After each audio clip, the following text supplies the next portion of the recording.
ಮತ್ಸ್ಯತರಂಗ.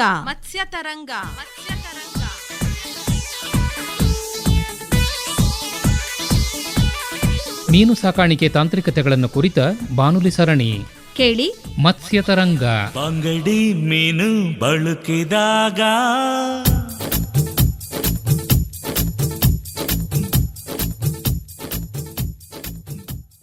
ರೈತ ಬಾಂಧವರೇ, ಇಂದಿನ ಮತ್ಸ್ಯತರಂಗ ಬಾನುಲಿ ಸರಣಿಯಲ್ಲಿ ಮೀನು ಕೃಷಿ ಆರ್ಥಿಕತೆ ಮತ್ತು ಜವಾಬ್ದಾರಿಯುತ ನದಿ ಮೀನುಗಾರಿಕೆಯನ್ನು ಕುರಿತು ಚಾಮರಾಜನಗರ ಜಿಲ್ಲಾ ಮೀನುಗಾರಿಕಾ ಇಲಾಖೆಯ ಉಪನಿರ್ದೇಶಕರಾದ ಎಂಎಸ್ ಮಂಜೇಶ್ವರ ಅವರೊಂದಿಗೆ ಸಂದರ್ಶನವಿದೆ. ಮಂಜೇಶ್ವರ ಅವರೇ, ನಮಸ್ಕಾರ. ನಮಸ್ಕಾರ. ತಾವು ಇವತ್ತಿನ ದಿವಸ ಮೀನು ಕೃಷಿಯ ಆರ್ಥಿಕತೆ ಅಂದರೆ ಎಷ್ಟು ಬಂಡವಾಳ ಹಾಕಬೇಕಾಗತ್ತೆ, ಯಾವ ರೀತಿ ಮೀನು ಸಾಕಬೇಕಾಗತ್ತೆ, ಅದರಿಂದ ಬರೋ ಆದಾಯ ಏನು, ಅದರ ಜೊತೆಗೇ ನದಿಯಲ್ಲಿ ಯಾವ ರೀತಿ ಜವಾಬ್ದಾರಿಯುತವಾಗಿ ಮೀನು ಸಾಕಾಣಿಕೆ ಮಾಡಬೇಕು ಅನ್ನೋ ವಿಚಾರಕ್ಕೆ ಸಂಬಂಧಪಟ್ಟಂತೆ ಮಾಹಿತಿಯನ್ನು ಕೊಡಬೇಕು. ಅಷ್ಟೇ ಅಲ್ಲ, ಚಾಮರಾಜನಗರ ಜಿಲ್ಲೆಯಲ್ಲಿ ಯಾವ ರೀತಿ ಮೀನು ಕೃಷಿಯ ಅಭಿವೃದ್ಧಿ ಆಗ್ತಾ ಇದೆ, ಇಲಾಖೆ ಯಾವ ರೀತಿ ಪ್ರಯತ್ನಪಟ್ಟು ಮೀನು ಕೃಷಿಯನ್ನು ಅಲ್ಲಿ ಅಭಿವೃದ್ಧಿ ಮಾಡ್ತಾ ಇದೆ, ಈ ಬಗ್ಗೆನೂ ಕೂಡ ವಿವರವಾಗಿ ಮಾಹಿತಿಯನ್ನು ನೀಡಿ ಮಂಜೇಶ್ವರ್. ಖಂಡಿತವಾಗೂ. ಈಗ ಮೊದಲನೇದಾಗಿ ಚಾಮರಾಜನಗರ ಜಿಲ್ಲೆಯಲ್ಲಿ ಮೀನುಗಾರಿಕೆ ಚಟುವಟಿಕೆ ಅಂದರೆ ಮೊದಲು ಗ್ರಾಮ ಪಂಚಾಯತಿ ಕೆರೆಗಳು ಮತ್ತು ಕೃಷಿ ಹೊಂಡಗಳು ಮತ್ತು ಕೆರೆಗಳು ಅಂದರೆ ನಮ್ಮಲ್ಲಿ ಗೋಕಟ್ಟೆಗಳು ಇರ್ತವೆ. ಗೋಕಟ್ಟೆಗಳನ್ನು ಉಪಯೋಗಿಸ್ಕೊಂಡಾಗಿ ಮೊದಲನೇದಾಗಿ ನಮ್ಮದು ಫಾರಮ್ ಪಾಂಡ್ಸ್ ಅಂತ ಹೇಳ್ತೀವಿ, ಅದು ಅಲ್ಲಿಂದ ಮತ್ತು ಗೋಕಟ್ಟೆಗಳು ಆದಮೇಲೆ 10 ಹೆಕ್ಟೇರ್ ಮೇಲ್ಪಟ್ಟು ಇರುವಂಥ ಕೆರೆಗಳು ಮತ್ತು 40 ಹೆಕ್ಟೇರ್ ಒಳಪಟ್ಟಿರುವಂಥ ಕೆರೆಗಳು ಮತ್ತು 40 ಹೆಕ್ಟೇರ್ ಮೇಲ್ಪಟ್ಟಿರುವಂಥ ಕೆರೆಗಳು. ಈ ಥರ ನಾವು ಕೆರೆಗಳನ್ನ ವಿಸ್ತರಣದ ಮೇಲೆ ನಾವು ಅದನ್ನು ವಿಂಗಡಣೆ ಮಾಡಿದ್ದೀವಿ. ಇಲ್ಲಿ ಒಂದೇನೆಂದರೆ, ನಾವು ಕೆರೆ ಕಟ್ಟೆಗಳಲ್ಲಿ ಮೀನು ಸಾಕಾಣಿಕೆ ಮಾಡೋದು ಅಂದರೆ ಅದಕ್ಕೆ ನ್ಯಾಚುರಲ್ ಆಗಿ ನಾವು ಯಾವುದೇ ರೀತಿ ಕೃತಕ ಆಹಾರ ಕೊಡಬೇಕಾಗಿಲ್ಲ. ಅಲ್ಲಿ ಏನಂದರೆ ನೀರು ಬಂದು ತುಂಬಿದ ತಕ್ಷಣ ಅದೇನು ಈಗ ನ್ಯಾಚುರಲ್ ಆಗಿ ಏನಾಗಿರ್ತದೆ ಅಂದರೆ ದನ ಕರುಗಳೆಲ್ಲ ಮೇಯ್ದು ಅಲ್ಲಿ ಬೇಕಾದಂಥ ಕೃತಕ ಆಹಾರ ಉತ್ಪಾದನೆ ಆಗಬೇಕು ಅಂದರೆ ಫೈಟೋಪ್ಲಾಂಕ್ಟನ್ ಅಂತ ಹೇಳ್ತೀವಿ. ಅದು ಮೀನಿಗೆ ಮುಖ್ಯವಾಗಿ ಆಹಾರ. ಅದು ಆಹಾರ ಉತ್ಪಾದನೆ ಆಗಲಿಕ್ಕೆ ಆ ಕೆರೆ ಸುತ್ತ ಇವೆಲ್ಲ ದನಕರುಗಳೆಲ್ಲ ಮೇಯ್ದು ಅದ್ರಲ್ಲಿ ಗೊಬ್ಬರ ಆಲ್ರೆಡಿ ರೆಡಿ ಇರ್ತದೆ. ಮಳೆ ನೀರಾಗಲಿ ಅಥವಾ ಚಾನಲ್ ನೀರಾಗಲಿ ಬಂದು ನೀರು ತುಂಬಿದ ತಕ್ಷಣ ನಮ್ಮಲ್ಲಿ ಜೂನ್ ಜುಲೈ ಟೈಮಲ್ಲಿ ನಾವು ಮೀನು ಮರಿನ ಬಿತ್ತನೆ ಮಾಡ್ತೀವಿ. ಈ ಬಿತ್ತನೆ ಮಾಡಿದ ಸಮಯದಲ್ಲಿ ಒಂದೇನೆಂದರೆ, ನಾವು ಒಂದು ದೊಡ್ಡ ಮಳೆ ಬಂದು ನಿಂತ ಮೇಲೆ ನಾವು ಮೀನು ಮರಿ ಬಿತ್ತನೆ ಮಾಡೋಕ್ಕೆ ಎಲ್ಲರಿಗೂ ಸಜೆಸ್ಟ್ ಮಾಡ್ತೀವಿ. ಕಾರಣ ಅಷ್ಟೇ, ಕೆರೆ ಅಪ್ಪಿತಪ್ಪಿ ನೀರು ತುಂಬಿ ಕೋಡಿ ಲೋಟೋಗ್ಬಿಟ್ರೆ ಮೀನು ಮರಿನೂ ಜೊತೆಲಿ ಹೋಗ್ಬಿಡುತ್ತೆ. ಸೊ ಆ ದೃಷ್ಟಿಯಿಂದ ದೊಡ್ಡ ಮಳೆ ಬಂದು ಸಣ್ಣ ಮಳೆಗೆ ಬಂದು ನಿಂತಾಗ ಅಂದರೆ ಒಂದು 15 ದಿನ 20 ದಿನ ಡಿಫ್ರೆನ್ಸಲ್ಲಿ ಅಷ್ಟು ಟೈಮಲ್ಲಿ ನಮಗೆ ಮೀನು ಮರಿ ಎಲ್ಲ ಜಾಗದಲ್ಲೂ ನಮ್ಮ ಹತ್ರ ಲಭ್ಯ ಇರ್ತದೆ. ಮತ್ತು ನಮ್ಮಲ್ಲಿ ಮುಖ್ಯವಾಗಿ ಕಬಿನಿ, ನುಗು ಅನ್ನೋ 2 ಮೇಜರ್ ಫಾರಮ್ಸ್ ಐತೆ, ಮೀನು ಮರಿ ಉತ್ಪಾದನಾ ಕೇಂದ್ರಗಳು. ಮತ್ತು ಇದಲ್ಲದೆ ನಮ್ಮಲ್ಲಿ ಸುಮಾರು ಹಲವಾರು ಮೀನು ಮರಿ ಪಾಲನಾ ಕೇಂದ್ರಗಳಿವೆ. ಈ ನಮ್ಮ ರೈತರುಗಳು ಬಂದು ಅಲ್ಲಿ ಮೀನು ಮರಿನ ತಗೊಂಡು ಮತ್ತು ಅಲ್ಲಿ ಮೀನು ಮರಿನ ಬಿತ್ತನೆ ಮಾಡಿದಲ್ಲಿ ಉತ್ತಮ ಇಳುವರಿನ ನಾವು ಪಡಿಬೋದು.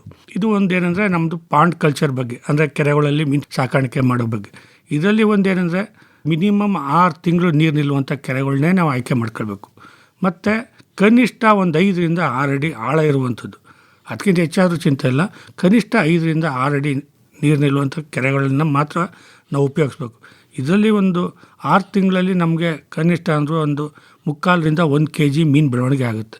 ಅದೇ ಏನಾದರೆ ಒಂದು ವರ್ಷಗಟ್ಟಲೆ ಆದರೆ 1.5 ರಿಂದ 2 kgವರೆಗೂ ಮೀನು ಬೆಳವಣಿಗೆ ಆಗುತ್ತೆ. ಮತ್ತು ಇಲ್ಲಿ ಮೇಜರಾಗಿ ನಾವು ಮೀನು ಮರಿಗಳನ್ನ ಬಿತ್ತನೆ ಮಾಡೋದೇನೆಂದರೆ ಕಾಟ್ಲಾ, ರೋವು, ಮಿರ್ಗಾಲು, ಗ್ರಾಸ್ ಕಾರ್ಪು ಮತ್ತು ಕಾಮನ್ ಕಾರ್ಪು. ಇಲ್ಲಿ ಒಂದೇನೆಂದರೆ ಬೇಗ ಒಣಗೋಗುವಂಥ ಕೆರೆಗಳಿಗೆ ನಾವು ಸಜೆಸ್ಟ್ ಮಾಡೋದೇನೆಂದರೆ ಕಾಟ್ಲಾ, ಕಾಮನ್ ಕಾರ್ಪು ಮತ್ತು ಅದರಲ್ಲೇನೋ ಹುಲ್ಲು ಯಥೇಚ್ಛವಾಗಿತ್ತು ಅಂದರೆ ಹುಲ್ಗೆಂಡೆ, ಇವನ್ನ ನಾವು 3 ಮಾತ್ರ ಬಿಡಿ ಅಂತ ಹೇಳ್ತೀವಿ. ಸ್ವಲ್ಪ ಪ್ರಮಾಣದಲ್ಲಿ ಅಂದರೆ ಒಂದು 5% ರೋವು ಬಿಡಿ ಅಂತ ಹೇಳ್ತೀವಿ. ಇದನ್ನು ಒಂದು 40% ಬಿಟ್ಟು 5% ಗ್ರಾಸ್ ಕಾರ್ಪು, 5% ರೋವನ್ನ ಬಿಟ್ಟಲ್ಲಿ ಉತ್ತಮ ಇಳುವರಿ ಬರ್ತದೆ. ಮತ್ತು ಇನ್ನೊಂದೇನೆಂದರೆ ಮೀನುಗಳು ಯಾವುದೇ ಕಾರಣಕ್ಕೆ ಆಗಲಿ ಈ 4 ಜಾತಿ ಮೀನು ಮರಿ ಬಿಟ್ಟಿದ್ದು ಒಂದಕ್ಕೊಂದು ಕಾಂಪಿಟೇಷನ್ ಮಾಡಲ್ಲ. ಮೇಲ್ಪತ್ರದಲ್ಲಿ ಕಾಟ್ಲಾ ತಿನ್ನುತ್ತೆ, ಮಧ್ಯಪತ್ರದಲ್ಲಿ ರೋವು ಗ್ರಾಸ್ ಕಾರ್ಪ್ ತಿನ್ನುತ್ತೆ, ಆಮೇಲೆ ಹುಲ್ಲಿದ್ರೆ ಹುಲ್ಲು ತಿನ್ನುತ್ತೆ, ಹುಲ್ಗೆಂಡೆ.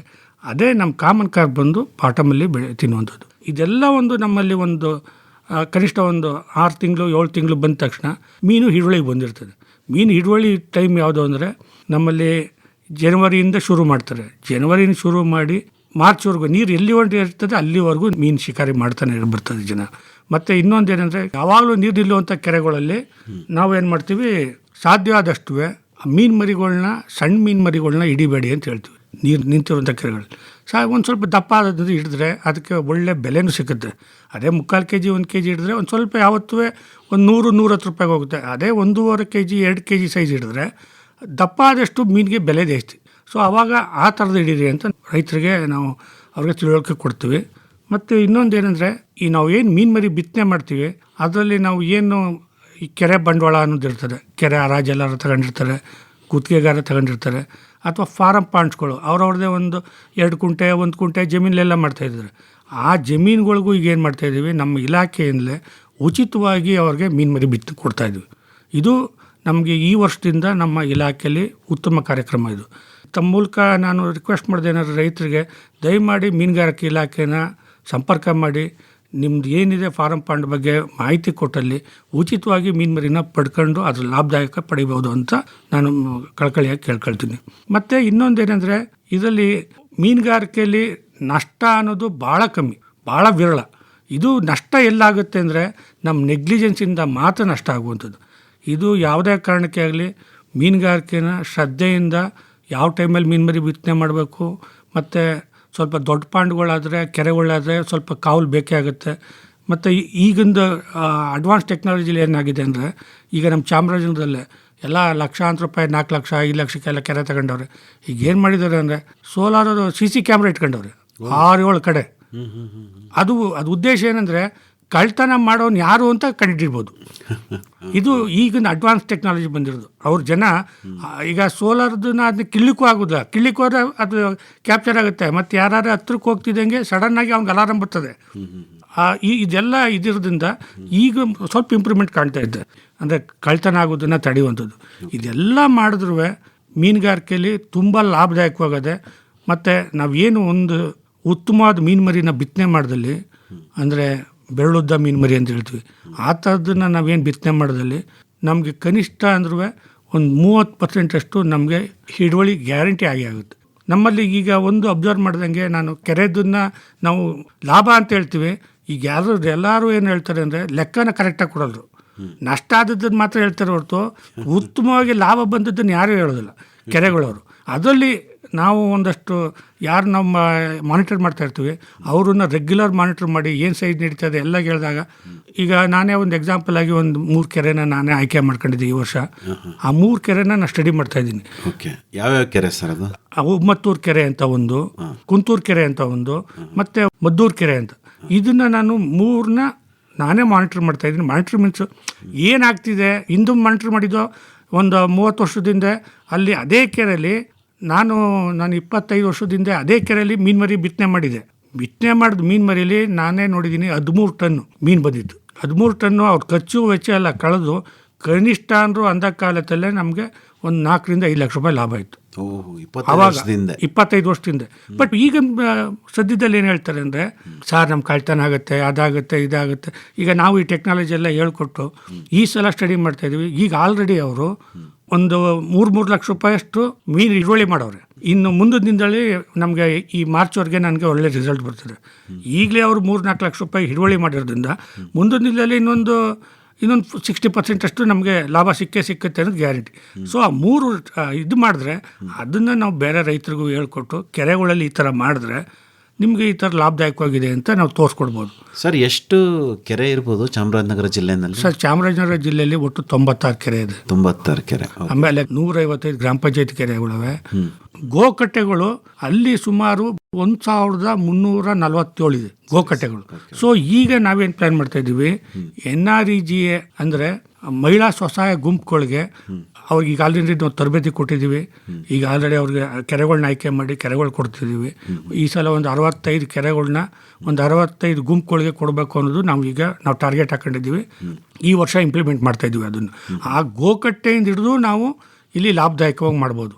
ಮತ್ತು ಇನ್ನೊಂದು ಇದರಲ್ಲಿ ತಮಗೆ ಇನ್ನೊಂದು ಹೇಳಿದೆ ಅಂದರೆ, ನಾನೇ ಪ್ರಾಕ್ಟಿಕಲ್ ಆಗಿ ಮಾಡಿದ್ದು. ನಾನು ಮಳವಳ್ಳಿಲಿ ಒಂದ್ಸಲಿ ಅಸಿಸ್ಟೆಂಟ್ ಡೈರೆಕ್ಟರ್ ಕೆಲಸ ಮಾಡ್ತಿದ್ದಾಗ ಒಂದು 20 ವರ್ಷದಿಂದ ಒಂದು ಕೆಂಬುತ್ಕೆರೆ ಅನ್ನೋ ಗ್ರಾಮ, ಕೆಂಬುತ್ಕೆರೆ ಅನ್ನೋ ಹಳ್ಳಿಲಿ ಈ NREGA ವರ್ಕಲ್ಲಿ ಆ ಹೂಳೆತ್ತಿ ಕೆರೆಗಳನ್ನ ಇದು ಮಾಡುವಂಥ ಅಭಿವೃದ್ಧಿಪಡಿಸಿದ್ದು. ಈ ಅಭಿವೃದ್ಧಿಪಡಿಸುವಂಥದ್ದು ವಿಚಾರ ನಾನು ಒಂದ್ಸಲ ಇದಕ್ಕೆ ಹೋಗಿದ್ದಾಗ, ಫೀಲ್ಡ್ ವಿಸಿಟ್ ಹೋಗಿದ್ದಾಗ ಅಲ್ಲೊಬ್ಬರು ನೋಡಿದೆ ಹಿಂಗೆ ಮಾಡ್ತಾ ಇದ್ದದನ್ನು. ಅಲ್ಲಿ ಒಬ್ಬರು ಫಾರ್ಮರು, ಅವ್ನು ತುಂಬ ಇಂಟ್ರೆಸ್ಟೆಡ್ ಮನುಷ್ಯ. ಸರ್ ನಾನು ಮೀನುಗಾರಿಕೆಯಲ್ಲಿ ಏನಾರು ಮಾಡ್ಬೇಕು ಸರ್, ದಯಮಾಡಿ ನಂಗೆ ಸಹಾಯ ಮಾಡಿಕೊಡಿ ಸರ್, ಯಾಕೆಂದರೆ ನನಗೆ ಇನ್ನೇನು ಉದ್ಯೋಗ ಕಾಣ್ತಾ ಇಲ್ಲ, ನನಗೆ ಒಂದು ಸ್ವಲ್ಪ ಏನಾರ ಒಂದು ನಿಮ್ಗೆ ಇಷ್ಟೆಲ್ಲ ಹೇಳ್ತಾರೆ ತಮ್ಮ ಬಗ್ಗೆ ಒಂದು ಸಲ ಹೇಳ್ಕೊಡಿ ಅಂತ ಹೇಳಿದ್ರು. ನಾನು ಈ ಗ್ರಾಮ ಪಂಚಾಯತಿಲಿ ಒಂದು 2 ಎಕರೆ ಕೆರೆ 2.5 ಎಕರೆ ಕೆರೆನ ಹೂಳೆತ್ತಾ ಇರೋದು ನೋಡಿದೆ. ನೋಡಪ್ಪ, ಇದು 2 ಗ್ರಾಮ ಪಂಚಾಯತಿ ಕೆರೆಗಳನ್ನ ನೀನು ಅಲ್ಲಿ ಅದನ್ನು ನೀನು ಟೆಂಡರ್ ಹರಾಜಲ್ಲಿ ಇಟ್ಟು ತಗೊಂಡು ಆಮೇಲೆ ಬಾನಂತವಕ್ಕೆ ನಾನು ಏನು ಮಾಡಬೇಕು ಅಂತ ಹೇಳ್ಕೊಡ್ತೀನಿ ಅಂತ ಹೇಳಿದೆ. ಅವನು ಅದೇ ಥರ ಕಾನೂನು ಪ್ರಕಾರ ತಗೊಂಡ ಮತ್ತು ಬಂದವನು. ನಂಗೆ ತಿಳಿದಂಗೆ ಒಂದು 18 ವರ್ಷದ ಹಿಂದೆ ಅನಿಸುತ್ತೆ ಇದು. ಅವನು ಬಂದು ನನ್ನ ಹತ್ರ ಏನು ಮಾಡ್ಬೇಕು ಸರ್ ಅಂದ. ಏನು ಮೀನುಗಾರಿಕೆಯಲ್ಲಿ ಒಂದು ಕೆಲಸ ಮಾಡು, ಬೇಗ ದುಡ್ಡು ಆಗುವಂಥ ಕೆಲಸ ಹೇಳ್ಕೊಡ್ತೀನಿ, ಮಾಡಪ್ಪ ಅಂತ ಹೇಳಿದೆ. ಆಯಿತು ಸರ್, ನಾನು ಮಾಡ್ಕೊಡ್ತೀನಿ ಅಂತ ಹೇಳ್ಬಿಟ್ಟು, ಏನು ಮಾಡಬೇಕು ಸರ್ ಅಂತ ಕೇಳಿದಾಗ, ನಾನು ಮೀನು ಮರಿನ, ಸಣ್ಣ ಮೀನು ಮರಿ ಅಂದರೆ ನಾವೇ ಹೇಳ್ತೀವಿ ಮೊಟ್ಟೆಯಿಂದ ಹೊಡೆದಿದ್ದು ಸಣ್ಣ ಮೀನು ಮರಿ ಆಗ್ತಾನೆ ಬಾಯಿ ಬಿಡ್ತಾ ಇರುತ್ತೆ, ಅಂಥ ಮೀನು ಮರಿನ ತಂದು ಸಾಕಾಣಿಕೆ ಮಾಡಬೇಕು ಅಂತ ಹೇಳ್ಕೊಟ್ಟೆ. ಅದ್ರ ಬಗ್ಗೆ ನಾನೇ ಆಫೀಸಲ್ಲಿ ಕೂತ್ಕೊಂಡು ಅವ್ನಿಗೆ 2-3 ದಿನ ತರಬೇತಿ ಕೊಟ್ಟು, ಯಾಕೆ ನನಗೆ ಫಾರಮಲ್ಲಿ ನನಗೂ 16 ವರ್ಷ ಎಕ್ಸ್ಪೀರಿಯೆನ್ಸ್ ಇತ್ತು, ಫಾರಮಲ್ಲಿ ಕೆಲಸ ಮಾಡಿದ್ದು. ಅದರಿಂದ ಇವ್ರಿಗೆ ಹೇಳ್ಕೊಟ್ಟೆ. ಮತ್ತು ಆ ಊರ್ಲೆಲ್ಲ ಕೆರೆ ತಗೊಂಡಾಗ ಒಂದೇನಿಸ್ತು, ರೈತರುಗಳಿಗೆ ಎಲ್ಲಿ ಪಾಪ ಅನುಭವ ಕಮ್ಮಿ ಇಲ್ದೇ ಸುಮ್ಮನೆ ಪಾಪ ಅವರು ಲಾಭ ಹೆಂಗೆ ಮಾಡಬೇಕು ಅಂತ ಗೊತ್ತಿರಲಿಲ್ಲ. ಆ ಕೆರೆಗೆ ಆ ಕಟ್ಟೆಗೆ ನೀರು ತುಂಬಿದ್ದು ಅವನೇ ಹೇಳ್ತಾನೆ, 16 ವರ್ಷದ ಹಿಂದೆ ಸರ್ ಆ ಕಟ್ಟೆಯಲ್ಲಿ ನೀರು ಅಂತ ನಾವು ನೋಡಿದ್ದು. ಈ ಸಲ ಏನಾರು ನೀವು ಮನ್ಸು ಮಾಡಿದ್ರೆ ಇದು ಹೆಂಗೆ ಮಾಡಬೇಕು ಅಂತ ಹೇಳ್ಕೊಡಿ, ನಾನು ಮಾಡ್ಕೊಳ್ತೀನಿ ಅಂತ ಹೇಳ್ಬಿಟ್ಟು ನಾನು ಹೇಳಿದೆ, ನೋಡಪ್ಪ, ಈ 3 ದಿನದಲ್ಲಿ ನೀನು ಎಷ್ಟು ಮೋಟ್ರ್ ಉಪಯೋಗಿಸ್ತೇ ಗೊತ್ತಿಲ್ಲ, 3 ದಿನ ಆಗೋದು, 3 ದಿನದಲ್ಲಿ 2 ಕಟ್ಟೆಗೂ ನೀರು ತುಂಬಿಸ್ಬೇಕು ಅಂತ ಹೇಳಿದೆ. ಅವನು ಅವ್ರ ಊರವ್ರು ಎಲ್ಲರೂ ರಿಕ್ವೆಸ್ಟ್ ಮಾಡಿ, ಪಾಪ ಒಳ್ಳೆ ಮನುಷ್ಯ, ಅವನು ರಿಕ್ವೆಸ್ಟ್ ಮಾಡಿ 16-17 ಮೋಟ್ರೇನು ಉಪಯೋಗಿಸ್ಕೊಂಡು ಆ ಕೆರೆ 2 ಕೆರೆಗೂ ನೀರು ತುಂಬಿಸ್ದ. ಆವಾಗ ಊರವರೆಲ್ಲ ಏನಂದರು, ಮೊದಲನೇ ದಿನ, ಅಪ್ಪ ನೀನು ಭಗೀರಥ ಕಣೆಯ, ನಮ್ಮ ಊರಿಗೆ ನೀರು ತಂದೆ ಕಣಪ್ಪ ನೀನು ಅಂದ್ಕೊಂಡು ತುಂಬ ಖುಷಿಯಾದರು. ಆ ನೀರಿನ ಜನಗಳೆಲ್ಲ ದನಕರುಗಳು ತೊಳೆಯೋದು ಮತ್ತು ನೀರು ಕುಡಿಸ್ಲಿಕ್ಕೆ ಇವಕ್ಕೆಲ್ಲ ಸುಮಾರು 1.5 ಕಿಲೋಮೀಟ್ರ್ ನಡ್ಕೊಯ್ತಿದ್ರು. ಊರಿನ ಮಧ್ಯದಲ್ಲೇ ಬಂತಲ್ಲ, ಇದು ಏನಾಯಿತು, ಆ ಜನಗಳಿಗೆ ತುಂಬ ಖುಷಿ ಆಯಿತು. ಆಮೇಲೆ ಅದಕ್ಕೆ ಮೆನ್ಯೂರ್ ಮಾಡಬೇಕಿತ್ತು, ಯಾಕೆಂದರೆ ಸರ್ಕಾರಿ ಕಟ್ಟೆಗಳಿಗೆ ಗೊಬ್ಬರ ಹಾಕೋದಂದರೆ ಭಾಳ ಹಿಂಸೆ. ಅದನ್ನು 1.5 ಕಿಲೋಮೀಟ್ರ್ ಹಿಂದೆಯೇ ಗೊಬ್ಬರ ಕಲಿಸಿ ನೀರು ಬಿಡಿಸಿದೆ. ಸೊ ಅದು ಏನು ತೊಂದರೆ ಆಗಿರಲಿಲ್ಲ. ಮತ್ತು ಸ್ಪಾನ್ ತಂದುಬಿಟ್ಟು, ಸ್ಪಾನ್ ಅಂದರೆ ಚಿಕ್ಕ ಮರಿನ ತಂದುಬಿಟ್ಟು ಪಾಲನೆ ಆಯಿತು. ಪಾಲನೆ ಆದಮೇಲೆ ನಾನು ವಾರಕ್ಕೆ ಒಂದ್ಸಲಿ ಹೋಗಿ ಚೆಕ್ ಮಾಡ್ತಾಯಿದ್ದೆ, ಹೆಂಗೆ ಬರ್ತಾಯಿತ್ತು. ಅವ್ರ ಅದೃಷ್ಟಕ್ಕೆ ಮೀನು ಮರಿ 1 ತಿಂಗಳಲ್ಲಿ ಮೀನು ಮರಿ ಬೆಳವಣಿಗೆ ಆಗ್ಬಿಡ್ತು. 2 ಕಟ್ಟೆಲ್ಲೂ ಬೆಳವಣಿಗೆ ಆಯಿತು. ಅವನಿಗೆ ಆ ಸಮಯದಲ್ಲಿ ನಾನು ನೋಡ್ದಂಗೆ ಅವನಿಗೆ ಆವಾಗ ಒಂದೊಂದು ಮರಿನ 70 ಪೈಸೆಗೇನೋ ಮಾರಿದ್ವಿ. ಒಂದೊಂದು ಕಟ್ಟೆಗೆ ನಾವು 16 ಲಕ್ಷ ಬಿಟ್ಟಿದ್ದೆ ಮರಿನ. ಅವನು ಬಂದದ್ದು ಲಾಭ ಬಂದು ಒಂದೊಂದು ಕಟ್ಟೆಯಲ್ಲಿ ಕನಿಷ್ಠ ಅಂದರೆ 4.5 ಲಕ್ಷ ರೂಪಾಯಿ ಒಂದೇ ತಿಂಗಳು ಮರಿ ಮಾರಿದ್ದು 1 ತಿಂಗಳಲ್ಲಿ. ಈ ವಿದ್ಯೆನ ಹೇಳ್ಕೊಟ್ಟು, ಈ ವಿದ್ಯೆ ನೋಡ್ಕೊಂಡು ಬೇರೆಯವರೆಲ್ಲ ಮತ್ತೆ ಕಂಟಿನ್ಯೂ ಮಾಡ್ಕೊಂಡು ಹೋದರು. ಮತ್ತು ನಾನು ಅಲ್ಲಿಂದ ಟ್ರಾನ್ಸ್ಫರ್ ಆಗಿ ಬಂದೆ. ಮತ್ತು ಈಗ ನಾವೇನು ಮಾಡ್ತಾಯಿದ್ವಿ, ಈಗ ನಾವು ಇದೇ ಟಾಪಿಕ್ನ ನಾನು ಮಹಿಳೆ ಗುಂಪುಗಳನ್ನ ಕಟ್ಕೊಂಡು ಇದನ್ನು ಮಾಡಿಸ್ಬೇಕು ಅನ್ನೋದು ನನ್ನ ಚಾಮರಾಜನಗರದಲ್ಲಿ ನೆಕ್ಸ್ಟ್ ಟಾರ್ಗೆಟ್. ಯಾಕೆಂದರೆ ಇದು ಲಾಭದಾಯಕ, ಕಮ್ಮಿ ಸಮಯದಲ್ಲಿ ಹೆಚ್ಚು ಲಾಭ ಮಾಡಿಬಿಡ್ಬೋದು. ಇದು ಮೀನುಗಾರಿಕೆಯಲ್ಲಿ ಮೀನು ಮರಿ ಪಾಲನೆ ಮಾಡೋದು ಒಂದು ಉದ್ಯಮನೇ. ಇಲ್ಲಿ ಒಂದೇನಾಗಿದೆ, ನಮಗೆ ರಾಜ್ಯದಲ್ಲಿ ನಮ್ಗೆ ಬೇಕಾಗಿರೋದು ಕನಿಷ್ಠ 50 ಕೋಟಿ ಮೀನು ಮರಿ ಬಿತ್ತನೆ ಬೇಡಿಕೆ ಇದೆ. ಈಗ ನಮ್ಮಲ್ಲಿ ಉತ್ಪಾದನೆ ಆಗ್ತಿರೋದು 25ರಿಂದ 26 ಕೋಟಿ. ಇನ್ನೂ ನಮಗೆ ಮೋರ್ ದೆನ್ 45 to 50% ನಮಗೆ ಬೇಡಿಕೆ ಇದೆ. ಇದನ್ನು ಪೂರೈಸಲಿಕ್ಕೆ ನಾವು ಹೊರ ರಾಜ್ಯದಿಂದ ತರೋ ಬದಲು ನಮ್ಮ ರಾಜ್ಯದಲ್ಲೇ ಯಾಕೆ ಮಾಡಬಾರ್ದು ಅನ್ನೋದು ಮುಂದಿನ ಗುರಿ. ಈಗ ಇದಕ್ಕೆ ಪೂರಕವಾಗಿ ನಾವೇನು ಮಾಡ್ತಾಯಿದ್ವಿ, ಕೆರೆ ಅಂಚಿನಲ್ಲಿ ಕೊಳ ಮಾಡಿಸ್ತಾಯಿದ್ವಿ. ಕೆರೆ ಅಂಚಿನ ಕೊಳದಲ್ಲಿ ಮೀನು ಮರಿ ಪಾಲನೆ ಮಾಡ್ತಾಯಿದ್ವಿ. ಅಂದರೆ ಅದೇ ವಾತಾವರಣದಲ್ಲಿ ಮೀನು ಬೆಳೆದು ಅದೇ ಕೆರೆಗೆ ಹೋದರೆ ಉತ್ತಮ ಇಳುವರಿ ಬರ್ತದೆ. ಈಗ ಯಾಕೆಂದರೆ ಇಲ್ಲಿಂದ ತಗೊಂಡೋಗ್ಬಿಟ್ಟು ಒಬ್ಬನ ರಾಜಸ್ಥಾನದಲ್ಲಿ ಬಿಟ್ಬಿಟ್ರೆ ಆ ಬಿಸಿಲಿಗೆ ತಡ್ಕೊಳ್ದಾರು, ಅವರು ಹೊಂದಾಣಿಕೆ ಮಾಡ್ಕೊಳ್ಳೋಕ್ಕೆ ಆಗೋಲ್ಲ. ಅದೇ ರೀತಿ ಇದೇ ಮೀನು ಮರಿಗಳು ಭಾಳ ಸೂಕ್ಷ್ಮ ಇರ್ತವೆ. ಎಲ್ಲಿಂದೋ ತಂದು, ಆಂಧ್ರದಿಂದ ತಂದು ಇಲ್ಲಿ ಮೀನು ಮರಿ ತಂದುಬಿಟ್ರೆ ಅವು ಮೀನು ಮರಿಗಳು ಬದುಕುಳಿದು ಭಾಳ ಕಡಿಮೆ. ಆದರೆ ಅದೇ ಜಾಗದಲ್ಲಿ ಬೆಳೆದು ಅದೇ ಮೀನು ಮರಿಗಳು ಹೋದರೆ ಅದರಲ್ಲಿ ಇಳುವರಿ ಚೆನ್ನಾಗಿ ಬರ್ತಿರೋದನ್ನು ಕಳೆದ ವರ್ಷದಿಂದ ನಾವು ಈಗ ಆಲ್ರೆಡಿ ಇಂಪ್ಲಿಮೆಂಟ್ ಮಾಡ್ತಾಯಿದ್ದೀವಿ. ಕಳೆದ ವರ್ಷ 4 ಕೆರೆ ಮಾಡಿದ್ದೋ, ಈ ಸಲ ಒಂದು 8 ಕೆರೆ ಮಾಡಿದ್ವಿ ಅಲ್ಲೇ. ಮತ್ತೆ ಇದೊಂದು ಈ ತರ ಲಾಭ ಮಾಡೋದು. ನಿಮ್ಮಲ್ಲಿ ಜಲಾಶಯನೂ ಇರಬೇಕು? ಜಲಾಶಯನೂ ಇದೆ. ಈಗ ಜಲಾಶಯದ್ದು ಸುವರ್ಣವತಿ, ಒಂದು ಚಿಕ್ಕೋಳೆ, ಒಂದು ಕುಂಡಾಲ್ ಡ್ಯಾಮ್. ಈಗ 2 ಜಲಾಶಯನ ನಾವು ಆಲ್ರೆಡಿ ಗುತ್ತಿಗೆ ಕೊಟ್ಟಿದ್ದೀವಿ. ಇನ್ನೊಂದನ್ನ ಟೆಂಡರ್ ಪ್ರೊಸೆಸ್ ಮಾಡಿದ್ದೀವಿ. ಅದು ಒಂದು ಹೈಕೋರ್ಟಲ್ಲಿ ಕೇಸ್ ಇದೆ. ಅದು ಕ್ಲಿಯರ್ ಆಗಿ ಬಂದಮೇಲೆ ಅದು ಏನಾಗುತ್ತೆ ಅದು ಮಾಡ್ತೀವಿ. ಮತ್ತು ಅದಕ್ಕೂ ಅಷ್ಟೇ, ಮೀನು ಮರಿ ಬಿತ್ತನೆ ಮಾಡ್ಬೇಕಾದ್ರೆ ನಾವೇ ವಾಲಂಟ್ರಾಗಿ ಹೇಳ್ತೀವಿ, ದೊಡ್ಡ ಮೀನು ಮರಿ ಬಿತ್ತನೆ ಮಾಡಿ, ಸಣ್ಣ ಮೀನು ಮರಿ ಬಿತ್ತನೆ ಮಾಡಬೇಡಿ. ಏಕೆಂದರೆ ಅಲ್ಲಿ ಬೇರೆ ಬೇರೆ ಥರ, ಈಗ ನಮ್ಮಲ್ಲಿ 4,000 ಜಾತಿ ಥರ ಮೀನುಗಳವೆ. ಅದರಲ್ಲಿ ಮಾಂಸಾಹಾರಿಗಳು ಅವೆ, ಸಸ್ಯಾಹಾರಿಗಳು ಅವೆ. ಮಾಂಸಾಹಾರಿಗಳಿಗೆ ಇವೆಲ್ಲ ಸಸ್ಯಾಹಾರಿಗಳು. ನಾವು ಬಿಡುವಂಥದ್ದೆಲ್ಲ ಮೀನು ಮರಿಗಳು ಸಸ್ಯಾಹಾರಿ, ಅಂದರೆ ಅದು ಗಿಡ ಗಂಟೆಗಳು ತಿನ್ಕೊಂಡು ಬದುಕುವಂಥದ್ದು. ಮಾಂಸಾಹಾರಿಗಳಿಗೆ ಪಾಪ ಮೀನೇ ಆಹಾರ, ಇನ್ನೇನಿಲ್ಲ. ಅದಕ್ಕೋಸ್ಕರ ನಾವು ಬೆಳ್ಳುದ್ದ ಮೀನು ಮರಿ ಬಿಟ್ಟರೆ ಅವು ಬೇಗ ಎಸ್ಕೇಪ್ ಆಗ್ತವೆ, ಪ್ರಿಡೇಟರ್ಸಿಂದ ಎಸ್ಕೇಪ್ ಆಗಿ ಒಳ್ಳೆ ಇಳುವರಿನೂ ಬರ್ತದೆ. ಆ ಥರ ಹೇಳಿ ಈಗ ಆಲ್ರೆಡಿ ಎಲ್ಲರೂ ಚೆನ್ನಾಗಿ ಮಾಡ್ತಾ ಇದ್ದಾರೆ, ಒಳ್ಳೆ ಇಳುವರಿನೂ ಬರ್ತಾ ಇದೆ. ಮತ್ತು ಕಳೆದ 4 ವರ್ಷದಿಂದ ನಮ್ಮ ಚಾಮರಾಜನಗರ ಜಿಲ್ಲೆಯಲ್ಲೇ ಒಂದು ರೆವಲ್ಯೂಷನ್ ಮಾಡಿದ್ದೀವಿ. ಏನಂದರೆ ಇಲ್ಲಿ ನಮ್ಮಲ್ಲಿ ಏನಾಗಿದೆ ಅಂದರೆ, ನಮ್ಮಲ್ಲಿ ಅಡ್ವಾನ್ಸ್ ಟೆಕ್ನಾಲಜಿ ಮೀನುಗಾರಿಕೆ ಮಾಡಬೇಕು ಅನ್ನೋದನ್ನು ತಂದು ಅಲ್ಲಿ ಏನು ಮಾಡ್ದೋ, ನಮ್ಮದು ಮರಲ್ ಕಲ್ಚರ್ ಅಂತ, ಅಂದರೆ ಔಲ್ ಮೀನನ್ನ ನಾವು ಕಲ್ಚರ್ ಮಾಡುವಂಥದ್ದನ್ನು ಈಗ ಆಲ್ರೆಡಿ ನಾವು ಮಾಡ್ತಾಯಿದ್ವಿ. ಈಗ ನಮ್ಮಲ್ಲಿ ಕನಿಷ್ಠ ಅಂದ್ರೂ 250 ಟನ್ನಷ್ಟು ನಮಗೆ ಮೀನಲ್ಲಿ ಬೆಳವಣಿಗೆ ಆಗ್ತಾಯಿದೆ. ಮರಲ್ ಮೀನು ಬೆಳವಣಿಗೆ ಆಗ್ತಾಯಿದೆ. ಮತ್ತು ನಮ್ಮಲ್ಲಿ ಈಗ ಆಲ್ರೆಡಿ ಸುಮಾರು ಜನ, ಅದಕ್ಕೆ ಫಾರ್ಮರ್ಸು ತುಂಬ ಜನ ಇಂಟ್ರೆಸ್ಟೆಡ್ ಪರ್ಸನ್ಸ್ ಬಂದಿದ್ದಾರೆ. ಮತ್ತು ಎಲ್ಲರೂ ಅದ್ರ ಬಗ್ಗೆ ತುಂಬ ಆಸಕ್ತಿ ತೋರಿಸ್ತಾ ಇದ್ದಾರೆ. ಈಗ ನಾನು ನಿನ್ನೆ ಒಬ್ಬರನ್ನ ಕೇಳಿದೆ, 2 ಯೂನಿಟಲ್ಲಿ ಅವರು ಒಂದೊಂದು ಯೂನಿಟಲ್ಲಿ ಅವರು ಒಂದು 5-6 ಲಕ್ಷ ರೂಪಾಯಿ ಮೀನು ಮಾರಿದೆ ಸರ್ ಅಂತ ಹೇಳ್ದ. ಅವ್ನು ಫೀಡಿಂಗ್ ಖರ್ಚಾಗಿರೋದು 3 ಲಕ್ಷ. ಅವನು 7 ತಿಂಗಳು 8 ತಿಂಗಳು, ಬಟ್ ಅವನದು ನೆಗ್ಲೆಕ್ಟಾಗಿ ಬೆಳೆದಿದ್ದದು. ಅದೇ ಇನ್ನೊಬ್ಬನ ಪ್ರಗತಿಪರ ರೈತ ಕಳೆದ ವರ್ಷ ಬೆಳೆದ, ಈ ವರ್ಷದ ಉತ್ತಮವಾಗಿ ಬೆಳೆದವನೇ, ಈಗ ಮುಂದಿನ ವಾರ ಹಾರ್ವೆಸ್ಟ್ ಆಗುತ್ತೆ. ಅವನು ಒಟ್ಟು ಒಂದು 4.25 ಟನ್ ಬೆಳೆದ. 1 ಟನ್ನನ್ನು 3 ಲಕ್ಷಕ್ಕೆ ಮಾರೋನೆ. ಅಂದರೆ 4.25 ಟನ್ ಅಂದರೆ ಹೆಚ್ಚು ಕಮ್ಮಿ ಒಂದು 5 ಟನ್ ಅಂತ ತಗೊಂಡ್ರೆ 5 ಮೂರಲಿ 15. ಅವ್ನಿಗೆ 8 ಲಕ್ಷ ರೂಪಾಯಿ 9 ಲಕ್ಷ ರೂಪಾಯಿ ಫೀಡ್ ಖರ್ಚಾಗಿದ್ರೆ ಇನ್ನೇನೆಲ್ಲ ಖರ್ಚು ಮಾಡಿದ್ರು ಒಂದು 5-6 ಲಕ್ಷ ರೂಪಾಯಿ ಲಾಭ. ಅಲ್ಲಿ ಮುಖ್ಯವಾಗಿ ಏನಾಗ್ತಿದೆ ಅಂದರೆ, ಹಾಕ್ತಾರಲ್ಲ ಫೀಡು, ಆ ಫೀಡಿಂದ ಗೊಬ್ಬರದ್ದು ಇದು ಬರ್ತದಲ್ಲ, ಅವ್ನ ಜಮೀನಿಗೆಲ್ಲ ಅವನು ಬೇರೆ ಗೊಬ್ಬರ ಹಾಕ್ತಿಲ್ಲ. ಫುಲ್ ಅವ್ನು 2.5 ಎಕರೆ ಜಮೀನೆಲ್ಲ ಫುಲ್ ಆರ್ಗ್ಯಾನಿಕ್ ಫಾರಮ್ ಮಾಡ್ಬಿಟ್ಟವನು. ಅವ್ನಿಗೇನು ಒಂದು ಚೂರು ಗೊಬ್ಬರ ಹಾಕೋದಿಲ್ಲ. ಬಟ್ ಅವನು ನಟರಾಜು ಅಂತ ಚಿಕ್ಕೊಳ್ಳೆ ಡ್ಯಾಮ್ ಪಕ್ಕನೇ ಇದೆ ಅವನದು ಜಮೀನು. ಬೇಕಾದ್ರೆ ಅವ್ನ ನಂಬರ್ನ ಬೇಕಾದ್ರೆ ಎಲ್ಲರಿಗೂ ಶೇರ್ ಮಾಡ್ತೀನಿ. ಆ ರೈತ ಅವನು ಪ್ರಗತಿಪರ ರೈತ. ಸುಮಾರು ಅವನಿಗೆ ಪ್ರಶಸ್ತಿಗಳು ಬಂದಿದೆ. ಈಗೇನು ಹೇಳ್ತೇನೆ ಅಂದರೆ, ಸರ್ ನಮ್ಮ ಮೀನುಗಾರಿಕೆ ನಾನು ಬರ್ದೇನೆ ಇದ್ದು ಹೋಗಿದ್ರೆ ನಾನು ತುಂಬ ಹಾಳಾಗ್ಬಿಡ್ತಿದ್ದೆ ಸರ್. ಮೀನುಗಾರಿಕೆಗೆ ಬಂದು ನನ್ನ ಜೀವನನೇ ಏನೋ ಒಂಥರ ಚೇಂಜ್ ಆಯ್ತು ಸರ್. ನನಗೇನಾಗಿದೆ ಅಂದರೆ 4-5 ಲಕ್ಷ ರೂಪಾಯಿ ನನಗೆ ಇದೊಂದು ಆದಾಯ ಬರ್ತದೆ. ನನ್ನ ಕುಟುಂಬ ನಿರ್ವಹಣೆ ಚೆನ್ನಾಗಾಗಿದೆ ಸರ್. ಈಗ ನಾನು ತೋಟದಲ್ಲಿ ಮನೆ ಮಾಡ್ಕೊಂಡಿದ್ದೆ. ಈಗ ನಂದು ಎಲ್ಲ ಚೆನ್ನಾಗಾದ್ಮೇಲೆ ನನ್ನ ಮಕ್ಕಳ ಎಜುಕೇಷನ್ಗೋಸ್ಕರ ನಗರಕ್ಕೆ ಶಿಫ್ಟ್ ಆಗಿದ್ದೀನಿ ಅಂದ್ಬಿಟ್ಟು ಮೊನ್ನೆ ಈಗ ಒಂದು ತಿಂಗಳಲ್ಲಿ ಬಂದು ಪಾಪ ಹೇಳ್ದ. ನಮಗೇನಂದರೆ, ನಮಗೆಲ್ಲ ರೈತರು ಉದ್ಧಾರ ಆಗೋಕ್ಕಿಂತ ಒಂದು 5-6 ಜನ ರೈತರು ನಮ್ಮ ಕೈ ಉದ್ಧಾರ ಆದರೆ ಅದನ್ನು ನೋಡ್ಕೊಂಡು ಇನ್ನೊಂದಷ್ಟು ಜನ ಪಿಕಪ್ ಆಗ್ತಾರೆ. ನಿಜ. ಈಗ ಈ ರೈತನೇ ಸುಮಾರು ಜನ ಇವನು ನೋಡ್ಕೊಂಡೆ ಒಂದು 8-9 ಜನ ಮುಂದೆ ಬಂದವ್ರು. ಅವರು ಸಬ್ಸಿಡಿನೂ ಬೇಡ, ಏನೂ ಬೇಡ, ನಾವೇ ಸ್ವಂತಕ್ಕೆ ಮಾಡ್ಕೊಳ್ತೀವಿ ಅನ್ನೋರು ಬಂದವ್ರು. ಅವನಿಗೆ ಸಹಾಯಧನ ಕೊಟ್ಟು ಮಾಡಿಸಿದ್ದು. ಈಗ ಅವನು ಪಾಪ ನಮ್ಮ ಈ ವಿಚಾರದಲ್ಲಿ ನಮ್ಮ DC ಅವರೇ ಅವನಿಗೆ ಬ್ಯಾಂಕ್ ಲೋನ್ ಕೊಡಿಸಿ ಅವನಿಗೆ ಇದನ್ನೆಲ್ಲ ಅಪ್ರೂವ್ ಮಾಡಿಕೊಟ್ಟು ಅವ್ನಿಗೆ ಭಾಳ ಹೆಲ್ಪ್ ಮಾಡಿದ್ರು. ಅವ್ನು ಈಗ ಎಷ್ಟು ನೆನೆಸ್ಕೊಳ್ತೇನೆ ಅಂದರೆ, DC ಹೆಸರು ನೆನೆಸ್ಕೋಬೇಕು ಸರ್, ನನಗೆ ಇದೊಂದು ಕಾರ್ಯಕ್ರಮ ಮಾಡಿಕೊಟ್ರು, ನಂಗೆ ದುಡ್ಡಿರಲಿಲ್ಲ ಸರ್, ನಂಗೆ 12 ಲಕ್ಷ ಲೋನ್ ಮಾಡಿಕೊಟ್ರು, ಇವತ್ತು ನಾನು ಭಾಳ ಉತ್ತಮವಾಗಿದ್ದೀನಿ ಸರ್ ಅಂತ. ಅವನ ಜಮೀನಲ್ಲಿ ಫಸ್ಲು ಎಷ್ಟು ಚೆನ್ನಾಗಿ ಬಂದಿದೆ ಅಂದರೆ, ತೆಂಗಿನದು ಈಲ್ಡು ಅವನದು ನೀರನ್ನು ನೋಡಬೇಕು. ನಾನು ಕುಡಿದು ನೋಡಿದ್ದೀನಿ, 1.5-2 ಲೀಟ್ರ್ 2 ತೆಂಗಿನ ನೀರು ಕುಡ್ದಂಗೆ ಆಯ್ತದೆ. ಅಷ್ಟು ಚೆನ್ನಾಗಿ ಬಂದೈತೆ ಅವನು.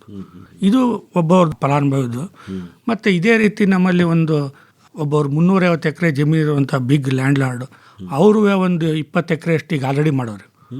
ಸೇಮ್ ಇದೆ ಮರಲ್ ಕಲ್ಚರ್, ಅದನ್ನು ಬೆಳೆಸ್ತಾ ಇದ್ದಾರೆ. ಸುಮಾರು ಹಲವಾರು ಜನ ಈಗ ನಮ್ಮ ಕೊಳ್ಳೇಗಾಲದಲ್ಲೇ ಬೆಳೆಸ್ತಾ ಇದ್ದಾರೆ, ಯಳಂದೂರಲ್ಲಿ ಬೆಳೆಸ್ತಾ ಇದ್ದಾರೆ, ನಗರದಲ್ಲಿ ಬೆಳೆಸ್ತಾ ಇದ್ದಾರೆ. ಮತ್ತು ಗುಂಡ್ಲುಪೇಟೆಯಲ್ಲಿ ಸ್ವಲ್ಪ ಕಮ್ಮಿ ಇದೆ, ಹನ್ನೂರು ಭಾಗದಲ್ಲಿ ಚೆನ್ನಾಗಿ ಮಾಡ್ತಾ ಇದ್ದಾರೆ. ಇಷ್ಟು ನಮ್ಮಲ್ಲಿ ಈ ಕಲ್ಚರ್ ಆಸ್ಪೆಕ್ಟ್ಸ್ ಬರ್ತಾಯಿದೆ. ಅಂದರೆ ಮೀನುಗಾರಿಕೆಯಲ್ಲಿ ಬಟ್ ಬೇರೆ ಬೇರೆ ಥರ ಮಾಡ್ತಾಯಿದ್ದಾರೆ. ಮೀನು ಮರಿ ಬೆಳೀತಾರೆ, ಈ ಕಾಟ್ಲಾರು ಇದನ್ನು ಬೆಳೀತಾ ಇದ್ದಾರೆ. ಇದ್ರ ಜೊತೆಲಿ ಇದಕ್ಕೆ ಏನಂದರೆ, ಇದು ಕಲ್ಚರಲ್ಲಿ ಮೀನಿಗೆ ಒಳ್ಳೆ ಲಾಭ ಇದೆ. ಇದು ಬೇರೆದೆಲ್ಲ 100 ರೂಪಾಯಿ 120 ರೂಪಾಯಿ ಇದ್ದರೆ ಇದು 1 kgಗೆ 300 ರೂಪಾಯಿ ಐತೆ. ಇದು ಹೆಚ್ಚಿನ ಲಾಭ ಇರೋದ್ರಿಂದ ಅದಕ್ಕೆ ಜನಗಳೆಲ್ಲ ಇದಕ್ಕೆ ತುಂಬ ಆಕರ್ಷಣೆ ಆಯ್ತಾಯಿದ್ದಾರೆ. ಬಟ್ ಇದು ಏನಾಗುತ್ತೆ ಅಂದರೆ ನಾನು ಜನಗಳಿಗೆ ಮಧ್ಯೆ ಹೇಳ್ತಾ ಇರ್ತೀನಿ, ನೋಡಿ ಎಲ್ಲರೂ ಟೊಮೊಟೊ ಹಾಕಿದ್ರು ಅಂದ್ಬಿಟ್ಟು ಎಲ್ಲರೂ ಟೊಮೊಟೊ ಹಾಕೋಕೆ ಹೋಗಬೇಡಿ. ಒನ್ ಡೇ ಏಟು ಬಿದ್ದರೆ ಭಾಳ ತೊಂದರೆ ಆಯ್ತದೆ. ಬದಲಿ ಇನ್ನೊಂದು ಮಾಡ್ಕೊಳ್ತಾ ಹೋಗಿ ನೀವು ಸೈಡಲ್ಲಿ. ಆದರೆ ನಾನು ರೈತರಿಗೆ ಹೇಳೋದಿಷ್ಟೇ, ಯಾವುದೇ ಕಾರಣಕ್ಕೆ ಆಗಲಿ ನೀವು ಒಂದನ್ನೇ ಇದು ಮಾಡ್ಕೊಂಡು ಹೋಗ್ಬಿಡಿ. ಬರೀ ಇದೇ ಲಾಭ ಬರುತ್ತೆ. ಯಾವನೋ ಟೊಮೊಟೊದಲ್ಲಿ ಒಂದ್ಸಲ 1 kg 20 ರೂಪಾಯಿ ಬಂದ್ಬಿಡ್ತು ಅಂದರೆ ಯಾವಾಗಲೂ 20 ರೂಪಾಯಿ 50 ರೂಪಾಯಿ ಬರೋಲ್ಲ. ಒಂದ್ಸಲ 7 ರೂಪಾಯಿ ಬಂದ್ಬಿಟ್ಟಿರುತ್ತೆ. ಆ ಥರನ ನೀವು ಮೀನುಗಾರಿಕೆ ಮಾಡ್ಕೊಳ್ಬೇಡಿ. ಈ ಮರಲ್ ಜೊತೆಲಿ ಬೇರೆದು ಐತೆ ಕಲ್ಚರ್ ಸ್ಪೀಸೀಸು, ಅದನ್ನು ಮಾಡ್ಕೊಂಡೋಗಿ ಅಂತ ನಾನು ಜನಗಳಿಗೆ ಆದಷ್ಟು ಈಗಲಿಂದಲೇ ತಿಳುವಳಿಕೆ ಕೊಡ್ತಾ ಇದ್ದೀವಿ. ಮತ್ತು ಇನ್ನೊಂದೇನೆಂದರೆ ಇದ್ರ ಜೊತೆಲೆಲ್ಲ ನಾವು ಈ ನದಿ ಮೀನುಗಾರಿಕೆ ಬಗ್ಗೆ ನಾವೊಂದು ವಿಶೇಷವಾಗಿ ಹೇಳಲೇಬೇಕು. ಯಾಕೆಂದರೆ ಈ ನದಿ ಮೀನುಗಾರಿಕೆ ಅಂದರೆ ನಮಗೆ ಕಾವೇರಿ ಉಗಮ ಆಗೋದು ಮಡಿಕೇರಿ ಭಾಗಮಂಡಲದಲ್ಲಿ ತಾಲ್ಕಾವೇರಿ, ಅಲ್ಲಿಂದ ಶುರುವಾಗಿ ನಮ್ಮದು ಇದು ಎಂಡ್ ಆಗೋದು ಮೆಟ್ಟೂರು ಡ್ಯಾಮ್ವರೆಗೂ ಎಂಡ್ ಆಗುತ್ತೆ. ಇದೆಲ್ಲ ಓವರಾಲ್ ನಾವು ಸ್ಟ್ರೆಚ್ಚನ್ನ ಲೆಕ್ಕ ಹಾಕಿದ್ರೆ ಒಂದು ಹೆಚ್ಚು ಕಮ್ಮಿ ಒಂದು 500 ಚಿಲ್ಲರೆ ಕಿಲೋಮೀಟರ್ಸು ನಮಗೆ ಆ ಹೊಳೆನೇ ಹರಿಯುತ್ತದೆ. ಈ ಹೊಳೆ ಹರಿಯೋದಲ್ದೇ ನಮಗೆ ಈ ಕಪಿಲಾದು ಬಂದು ಇಲ್ಲಿಂದ ನಮಗೆ ನರಸೀಪುರದಲ್ಲಿ ಸಂಗಮ ಆಗೈತದೆ. ಈ 2 ನದಿಗಳು ಜಾಯಿನ್ ಆಗಿ ಮತ್ತೆ ಕಾವೇರಿಯಾಗಿ ಮತ್ತೆ ಹರಿಯುತ್ತದೆ. ಈ ಕಾವೇರಿ ಎಲ್ಲಿಂದ ಉಗಮ ಆಗುತ್ತೆ, ಎಲ್ಲಿ ಎಂಡ್ ಆಗುತ್ತೆ, ಅಲ್ಲಿಂದ ಇಲ್ಲಿವರೆಗೂ ಸುಮಾರು ಲಕ್ಷಾಂತರ ಜನ ಮೀನುಗಾರರು ಇಲ್ಲಿ ವಾಸ ಮಾಡ್ತಾ ಇರ್ತಾರೆ. ನದಿನೇ ಆಶ್ರಯಿಸ್ಕೊಂಡು ನದಿಯಲ್ಲಿ ಆ ಪೂರ್ವದಿಂದ ಬಂದಿರ್ತಾರೆ. ಅವರು ಪೂರ್ವದಿಂದ ಸಾವಿರಾರು ಜನ ಅಲ್ಲಿ ಮೀನುಗಾರಿಕೆ ಮಾಡ್ಕೊಂಡು ಅದೇ ಜೀವನ, ಅವರು ಅವ್ರ ಮಕ್ಕಳು ಎಲ್ಲ ಅದೇ ಜೀವನ ಮಾಡ್ಕೊಂಡು ಬಂದಿರ್ತಾರೆ. ಇಲ್ಲಿ ಒಂದೇನಾಗಿದೆ ಅಂದರೆ ಈ ಮೀನುಗಾರಿಕೆ ಮಾಡ್ತಿದ್ದಾಗ ಹಿಂದೆ ಎಲ್ಲ ಏನಾಗ್ತಿತ್ತು ಅಂದರೆ ಈ ನದಿ ಮೀನುಗಾರಿಕೆ ಅಂದರೆ ನಮಗೆ ಯಾರು ಅಲ್ಲಿ ಮೀನು ಮರಿ ಬಿತ್ತನೆ ಮಾಡ್ತಿರಲಿಲ್ಲ.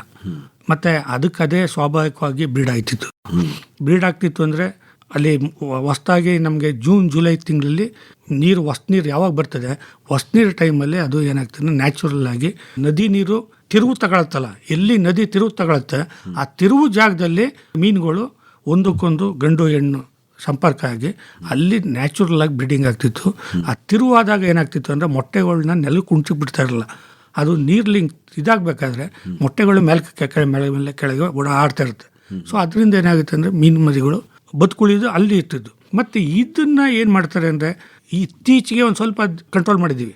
ಹಿಂದೆ ಎಲ್ಲ ಏನು ಮಾಡ್ತಿದ್ರು, ನಾನು ನೋಡ್ದಂಗೆ ನಮ್ಮ ಬೆಲ್ಟಲ್ಲಿ ಈ ಮೀನುಗಳು ಹೆಚ್ಚಿಗೆ ಬ್ರೀಡಿಂಗ್ ಆಗೋದು.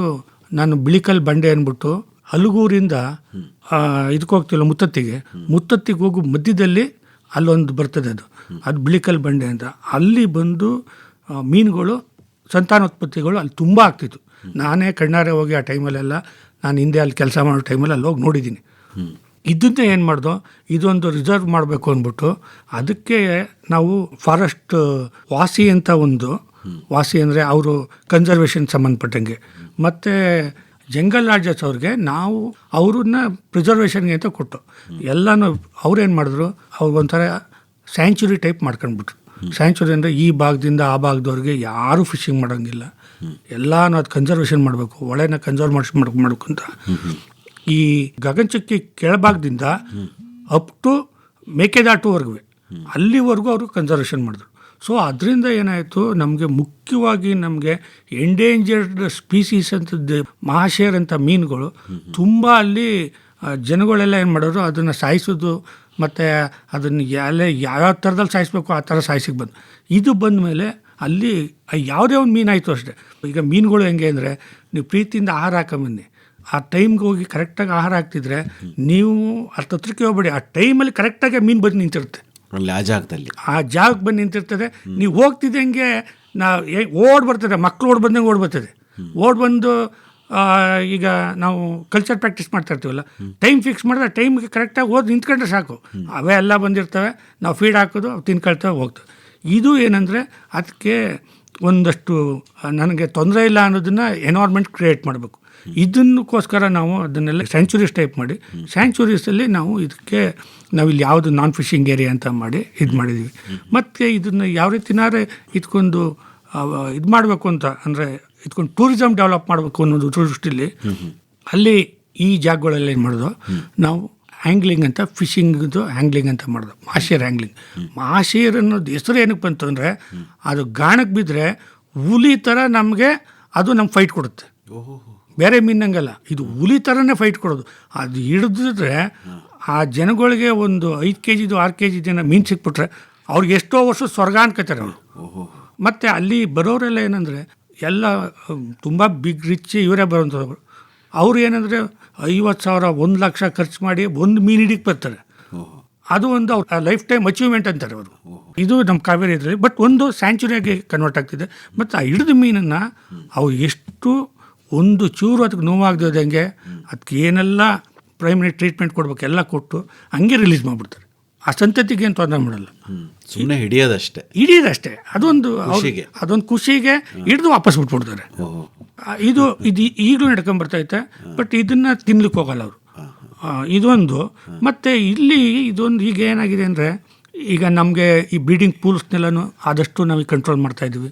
ಈ ಇತ್ತೀಚಿನ ದಿನಗಳಲ್ಲಿ ಇವನ್ನೆಲ್ಲ ಸ್ಯಾಂಚುರಿ ಅಂತ ಡಿಕ್ಲೇರ್ ಮಾಡಿ ಅಲ್ಲಿ ಯಾವುದೇ ನಾನ್ ಫಿಶಿಂಗ್ ಏರಿಯಾ ಅಂತ ಮಾಡಿ ನಾವು ಈಗ ಇವಕ್ಕೆಲ್ಲ ಅವೇರ್ನೆಸ್ ಎಲ್ಲ ಕೊಡ್ತಾಯಿದ್ವಿ.